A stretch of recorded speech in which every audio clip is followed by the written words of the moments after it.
All right, let's start qualification match number 1.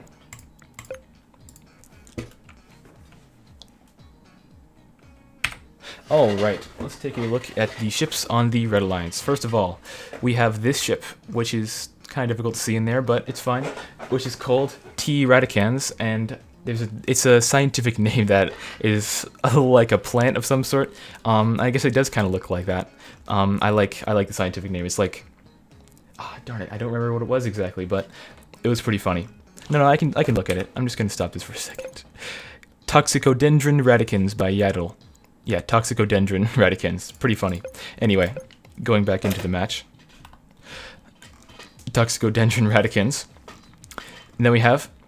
Well, no, I didn't explain anything about the ship. Okay, I guess I'm a little rushy at this. So this is a red ship. It's got a whole bunch of thrusters. It's got a whole bunch of point defense lasers. It's got some healing lasers. And I think it has a whole bunch of the drones. Yeah, right here. All of the laser drones from the Reds. And it's got... Yeah, so I'm not really sure how well this will do, but it might actually be able to help its alliance partners. So, yeah. Interesting. Alright, and now we've got the glowiest ball of them all, which is called Bad Circle by Alex, and it is indeed a circle, and allegedly it is very bad. But, so it's got a whole bunch of heavy turrets, a whole bunch of shields, a whole bunch of thrusters, and probably some stuff that I can't see, but it's bad. So yeah. That'll be fun to watch. It's a farmer ship, so it gets a little more points, but I don't know. We'll see how that thing does, and if it really does live up to its name. Alright, so yeah, so that was Bad Circle by Alexander. Alright, over here, Duke Slayer's submission. This is called Polarity by Duke Slayer, and it is a Tinkerel ship with many guns. This is a terrible color. Many guns. So it's got one gun on this corner here, one gun up here, one gun up here, one gun up here. There's like 8 guns in that X, pointing all the directions that it can, and then it has this one main gun that fires the length of the ship. And I think there's one. Is there one stacked underneath it? I'm not sure, but it's pretty funny. It's a little stacked, but it's a Tinkerel ship, right? So it's probably going to stay back, and judging by the damage output of that, it's probably going to do pretty significant damage to enemy ships. Anyway. Yeah, I did choose the colors, but they're very bad. I should have made them a little, maybe toned them down a little bit, but I suppose it's too late. Anyway, we've got the Blue Alliance, which contains the first ship is called Elephant Tick by Infamous Yen Yu. Right? Yeah, Infamous Yen Yu. Alright, so this is a nope, it's not. It's a Terran ship with a bunch of torpedoes in this array. It's got some plasma cannons. It's got some asteroid relocation side thrusters, which have a tripled cost in this tournament. And some flat cannons and other stuff. But yeah, so I'm actually not sure what this ship will do because I just got it like a few minutes ago.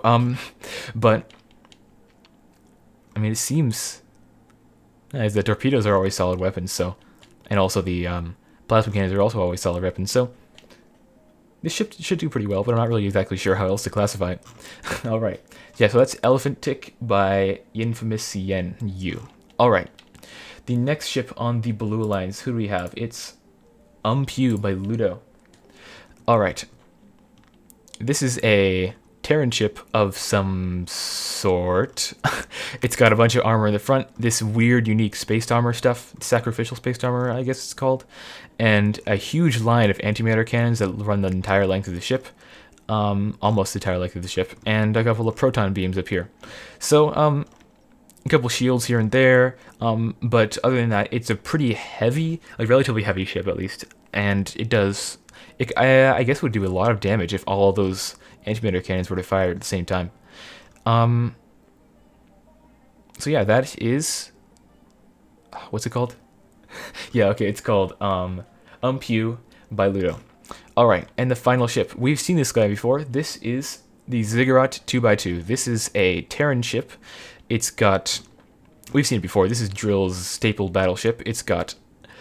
What? It's, torpedoes, it's got plasma cannons, it's got lasers, it's got everything you could ever want. And it also has no reverse thrust, which is interesting. And last tournament, this ship did pretty well. It got to the playoffs. I mean, I guess it wasn't last tournament either. It was a few terms ago, but it did pretty well. but it suffered some problems due to its lack of reverse thrust, in my opinion. Lack of reverse thrust, in my opinion. But yeah, other than that, this is called Ziggurat 2x2 by Drills. And yes, Alex, Drills is here. So let's go ahead and get this match started. Alright, Duke Slayer firing a large volley of whatever that stuff is, plasma. And who is that? Yeah. DRRT is doing huge damage with his laser drones, and Alex came in and did huge amounts of damage to the backside of Ludo's ship, and there it goes. Ludo's gone. Oh, look at all those laser drones. It's hilarious. Oh, whoa. And there goes Alex. Shields against that kind of direct damage don't work correctly. They don't work very well. Oh, that's a nicely done firing from that Tinkerel ship. And Drills is just standing there. And Elephant Tick is firing torpedoes from a distance, which may or may not be a good thing to do. A lot of laser drones. When they charge in, they turn on their lasers, and they have to reverse thrust in order to get out of there. So they, for the first little bit, red laser drones don't actually do much, but then they eventually get to do a lot, especially when there's so many of them. This ship is belching so many out. And Duke Slayer firing volley after volley.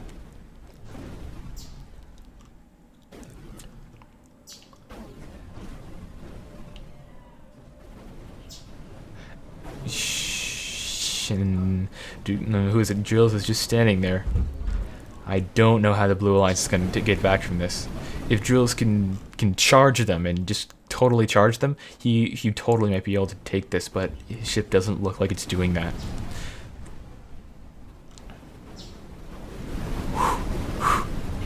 The laser drones. They actually are doing some damage. Look at how many there are. It's amazing. 30 seconds left in the match. The Blue Alliance is kind of just sitting there while it takes a lot of damage because none of the ships are going into the right range for fighting these kinds of ships. Oh, I guess a lot of torpedoes are actually hitting this ship. A lot of torpedoes. Why isn't it regenerating? No, it is. Okay, anyway. Going back to the action. The Blue Alliance takes the match. The Blue Alliance? What? How did the Blue Alliance take the match? What? How does that make sense? Okay.